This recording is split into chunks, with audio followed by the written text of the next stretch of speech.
What up guys, this is MTO here with another vlog. As you can see, we're stopped by a footy field nearby. I couldn't really get any footage of the ride night that happened last night, so what I'm thinking of doing is doing a quick video on how to get your license.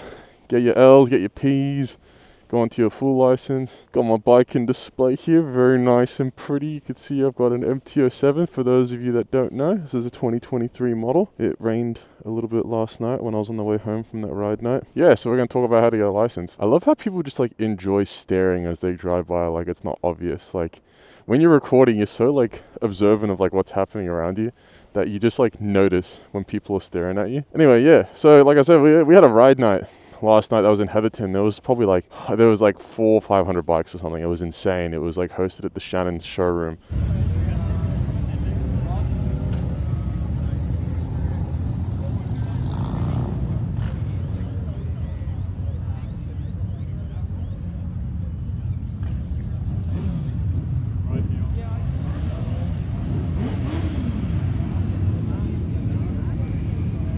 Was actually like sick as. I want to try something. Let's put this little mist filter onto the lens. I don't know if it's gonna do anything, but boom. See if it does anything. I don't think I've got the right sunlight setting, right sun conditions to make it look nice, but yeah. Anyway, I've got a nice pretty little list of things here because there was quite a lot of stuff to cover. So to disclaim this is strictly talking about Victoria only. Different states around the country, very, very different. So you need to take that into account. I'm talking strictly about Victoria here. First off, what we're going to start with is the absolute must. First things first, you want to make sure that you've read the motorcycle handbook. If you have not done that, then that should be the very first thing you do if you want to be very serious about learning to ride. Second thing is, you want to make sure that you're over 18, you don't have any sanctions against you in terms of license restrictions or anything like that.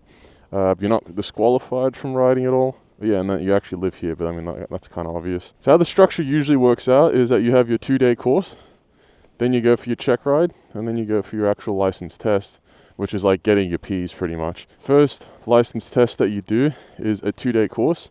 In the first day, you do some really basic stuff. You do like a knowledge test, go into like the training facility on the bike, and you do some really, really basic maneuvers and stuff. You learn about the gears, the brakes, all the different settings, the mirrors and whatnot, and how to have everything set up. They tell you what kind of gear that you should be wearing. I guess for a showcase here, I've got motorcycle riding like shoes.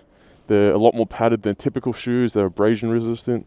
Same with pants. I've got riding jeans on. There's knee pads inside.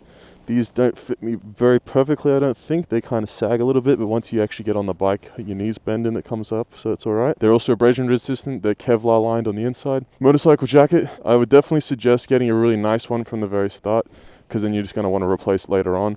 I got this Dry Rider one. This is the first one that I actually bought for myself. The one I was using at the very start of my videos was one that my dad loaned me from when he used to ride years ago. And a helmet. Technically, as a law, the helmet is the only thing that you're required to wear as part of any of the motorcycle gear, and then everything else you can kind of wear whatever you want. But you want to make sure that you have like the appropriate gear on, because it's extremely dangerous. Like if you're going to fall off the bike, even at the slower speeds, like 20 or 30, you're still going to fucking destroy your skin. So you want to make sure that you've got everything protected. I thought it was going to be colder. It actually isn't that bad right now. I'm actually kind of warm. But yeah, the helmet, I think ECE 2205, that's the minimum standard you're required to have on the helmet so that it's actually rated for certain impacts and such. I'm not going to go over the details of that. That's not what I'm here for. I'm just here to explain to new people who are looking into getting into riding what exactly they're going to need. So on the second day of the learner's course, you come in, you do a lot more like on-road stuff, but you also kind of ride around the facility. Do like some slow speed stuff, your braking, emergency braking, maneuvering. There's like safe riding techniques. There's an actual on-road test where you go through and you actually like drive on the road. It's not as scary as you guys probably think it might be. It's honestly really chill. Usually facilities are put somewhere in a really low-key area, so the roads that you go on are very quiet. By the end of the second day, you should feel fairly confident, fairly excited to get onto the road, but if you're not, that's fine. Like I said, they don't put you in an area where, you know, you're very much at risk of getting hurt or anything. After your 2-day course, you get your like learner's permit. You would have to put an L plate on the back of the bike. You're required to wear a high-vis vest. And the main things on the road, you're not allowed to lane filter. You're only allowed to do this when you're on your P's, is this. And you can't have a passenger. And everything else, you're kind of bound by the typical road rules, like cars are and everything. So if you have any knowledge on like driving a car, it's the exact same thing with some small little other nuances and whatnot, but you kind of find those out as you go. I might hop on the bike and then we'll keep riding and I keep talking about it. I guess while I'm hopping on the bike. Restrictions for the bike: you need a LAMS approved motorcycle. You can't just hop on an R6 straight away and expect to be alright. I think that's an inline 4. You're not allowed to do that. I could be wrong about that, I'm not too sure. You need a LAMS approved vehicle, bike. The MT-07 is pretty much right on the borderline of being LAMS approved. It's a 655cc. Legal max is 661. I don't know if there's anything that is actually a 661. I could be wrong. I got this because I felt like I was going to outgrow the MT-03 pretty quickly. Get rolling. So yeah, like low speed stuff like this is pretty much what you go through. Like learning how to like move really slow. I'm doing about 5 kilometers an hour right now. You need to be able to do stuff like this. This was one of the things that was very difficult for me at the start, but you're pretty much just kind of holding on the clutch a little bit, your right foot on the brake, and then your hand on the throttle a little bit.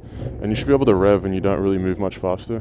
And you just slowly let out the clutch to let out more power. I think I'm going to do a video of like a 4-month review of this motorbike so far. That'll definitely be the next thing I do. You need to be able to operate all the controls on your bike without actually physically looking at them. That's another thing. That's pretty easy to pick up. There's not many buttons, especially on like the bikes that you practice on at the start.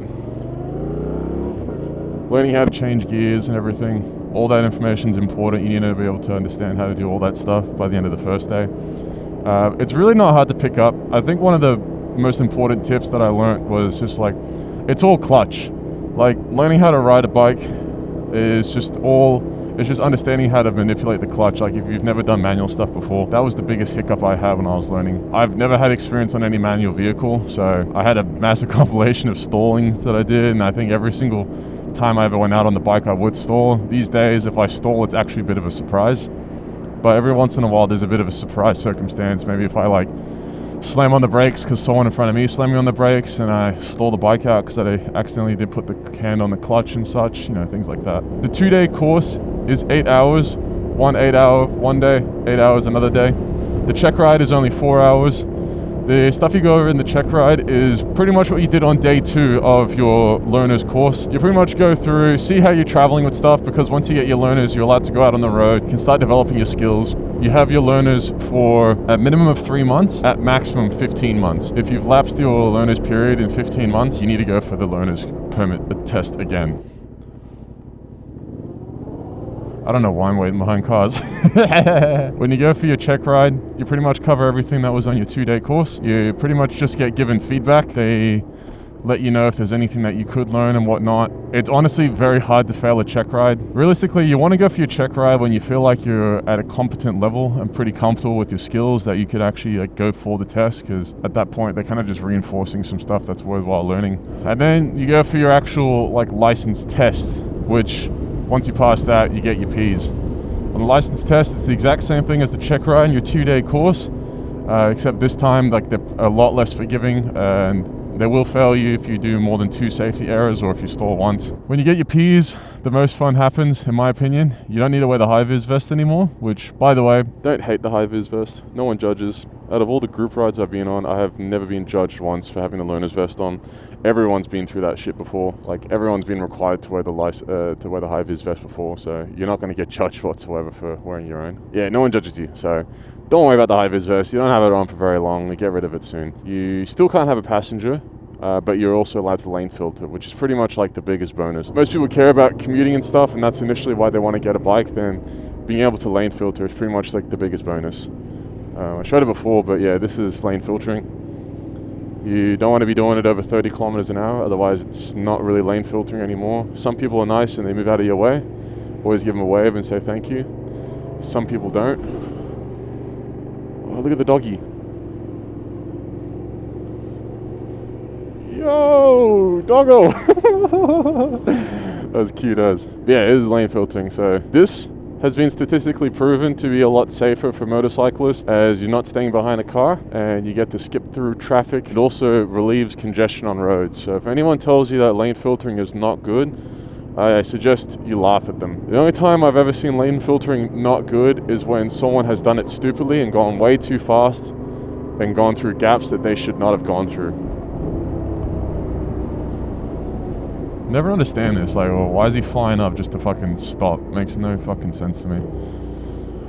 Stupid.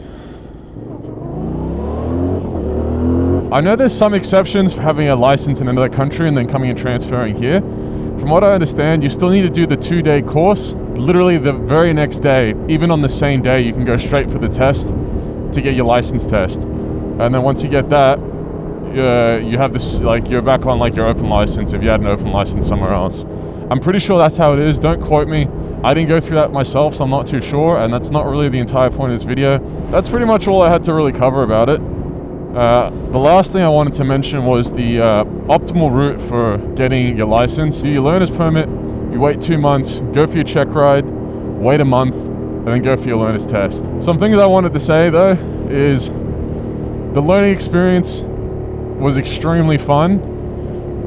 I wouldn't look at it as something that you really want to rush yourself into. There's absolutely no rush with the learning process. If anything, it felt more rewarding to slowly figure things out and go through that process myself and learn a whole new vehicle compared to being in a car. Like, if the bike is the first thing that you ever learnt, then you're going to be learning a lot. Like, you're going to be learning just the body language of different vehicles. It sounds a little bit silly to say because it's cars, but you start to notice little things when you're riding around or when you're driving around, like just the way that some people like kind of swerve on the road a little bit. You can tell if they're on their phone, if they're not paying attention and stuff. You develop the experience like that when you're just being on the road for a very long time. So yeah, you want to make sure that, like, you know, you really enjoy the experience. There's absolutely no rush. Like I said before, on your L's, when you've got the high-vis vest on and such, don't feel embarrassed. Literally no one judges you. I didn't judge anyone. I still don't judge anyone now that I've got my vest off. It's not like, oh, no, I'm not lumped in with those people. It was just kind of like, oh, I don't have an extra piece of clothing that I got to put on, just makes it easier to deal with. So yeah, you want to make sure that you actually enjoy the experience. There's no rush. Slowly figuring things out, like learning to like rev match and like do all that kind of shit. It's super rewarding when you finally figure it out and it makes sense. And you really don't want to rush that stuff. So I haven't really felt the desire to rush any of those things. There were some things that I kind of wanted to learn quickly, and rev match downshifting was one of them. It just feels like it's a more effective and proper way to change gears, especially like shifting up as well. For example, shifting up, to quickly show it, what they normally teach you when you're first doing the course is that you want to let the throttle off, pull the handbrake in, shift up, clutch out, and then put your hand back on the throttle. You know, while I'm saying that and doing it, it seems really, really slow. It is faster when you're doing it yourself, but there's a much faster way to do it, and I'm not even going to explain this, but it's pretty much you do everything at the exact same time. Just boom, done. That's it. Like, it was so quick that like trying to say that out would be impossible. Downshifting is pretty much the same thing, except you give a blip of the throttle instead of letting off the throttle. So you go like that. On the test, I think a few things to really point out and that are really important if you're actually going for that and you're kind of just watching through videos and you're just stuck in a hole, kind of like, not really stuck in the hole, but you're kind of just watching videos, waiting for time to pass by, and you're really excited and you're looking at testing stuff. A pretty important one to pay attention to is like head checks. Make sure you're looking and you're actually seeing what's happening behind you for when you're coming out onto roads and such. You need to actually see. You can't just look just for the action. The entire point is when they suggest to do things like, oh, make sure you do your head checks and you indicate and stuff, don't think of it as requirements to actually be on the road. Think of it as ways to make yourself predictable on the road to other people. And you want to make sure that the actions you're performing fall in line with what people typically expect out of another motorist that's operating a vehicle. So when you're indicating, you want to indicate before you even attempt to do any braking or a change of any like speed. You don't want to like slow down too abruptly. You want to make sure that like, yeah, just everything is very predictable. Yo, look at the boys. Hey. I hit my head so hard I fucking could have given myself a concussion, dude. Oh yeah, this Shelby Super Snake.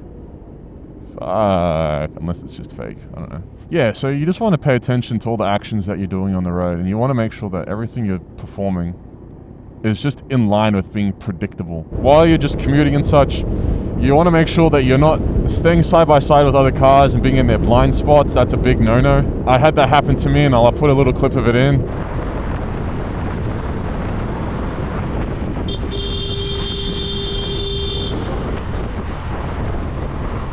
But I was in someone's blind spot. Granted, I was in my lane and I was doing everything like normal and I was legally not whatsoever not in the wrong. the guy couldn't see me, and he probably did his over the head check and everything and just didn't see me on the road, and he came into my lane, and I had to I didn't really have to slam on the brakes or anything like that. Where he came out in front of me was just so close to me, it was just awkward, so I had to back off. Like, if he actually did tap the brakes while I was that close to him, yeah, I might have hit him or something. So he was in the wrong there for sure, but it's just something you want to pay attention for. So you want to be visible to everyone. You'll start to look at side mirrors and whatnot and look at people's faces and such. This rain's going to come in soon. I'm probably going to have to retire. I wouldn't suggest too much on really worrying about how many revs you've got on the bike, what gear you're in and such.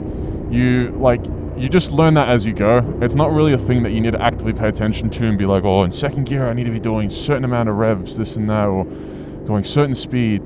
Just listen to the bike, and if it feels like you're going too slow and the bike's bogging down, then just go down a gear. If you're going at a certain speed, like if you're on the freeway and you're in too low of a gear and the bike's screaming at you, then just shift up a gear. It's not rocket science. It's something that I kind of paid attention to at the start, and then it turned out to not really be a crazy requirement. You just slowly learn as you go, and you just figure it out. Like, you'll get to the point where the only reason why you're looking down is just to make sure that you're actually doing the speed limit. See, now I'm actually going to lane filter through here. I never used to do this, but now I'm going to.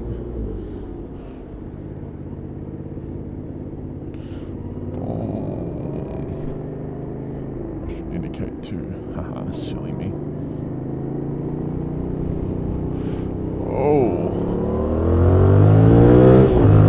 Yeah, I'm gonna wrap this video up, guys. If I missed anything, I'm just gonna add it in post. I've got plenty of footage to just chat shit. Hopefully that was coherent and it actually makes sense. So I'm gonna try and put a bunch of infographics on as well, so it's easy to follow. Hopefully this video explains a lot about the learner's process and getting your Ps and whatnot. And at that point, once you get your Ps, you just ride for, I think, 3 years on your Ps. You still got the learner's LAMS license restrictions on motorbikes you can ride. But after that, you just get your open license by default. You don't need to do any other tests. So that's it, then you're free. And then you can get whatever bike you want. You can get a leader bike and just do 300 on the freeway, which would be nice, Yeah, this was MTO, guys. I hope you enjoyed this video. Signing off, ride safe. Good luck on your test if any of you guys are taking it. Peace.